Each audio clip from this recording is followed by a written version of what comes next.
And now to our news commentary, which focuses on matters arising from President Bola Tinubu's broadcast on Sunday. My fellow Nigerians, I speak to you today with a heavy heart and sense of responsibility. On Sunday, the President, Bola Ahmed Tinubu, addressed the nation in response to the protests across the country.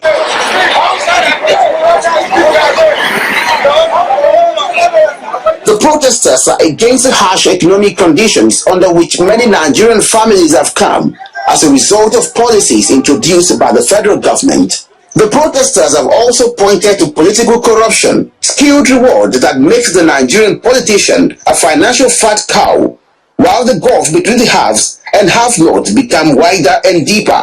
Notably, among the protesters, in his nationwide address, the president remained resolute in his administration's policies, justifying them as necessary if Nigeria is to address its long-standing economic and financial missteps.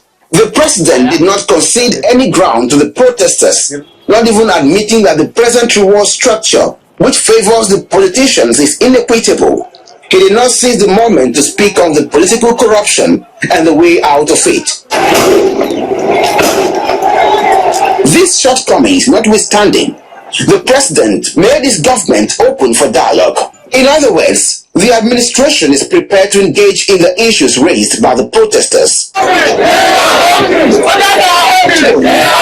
That is a major concession, a window of opportunity for the protesters to engage with the government. In this wise, the protesters can raise issues of corrupting the political process with the Independent National Electoral Commission, INEC, the political parties and other stakeholders. The protesters can take the National Assembly to task regarding the reward structure, the opulence of the political class, and bloated government that cannot be justified in a regime of belt-tightening being preached by the government. In this circumstance, the present trajectory which the protests are moving cannot be justified or acceptable. Some of the protesters are now calling for military intervention, state capture, alignment with Russia, a subtle call for revolution in a move that is purely insurrectional and treasonable. The present democratic dispensation may not be meeting the expectations of Nigerians, but it was bought with the blood, freedom and liberty of many of our citizens. It cannot be toyed with.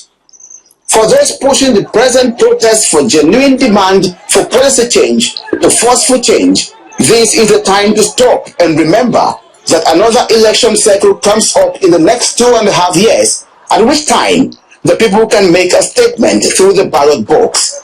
There is, therefore, a need for caution.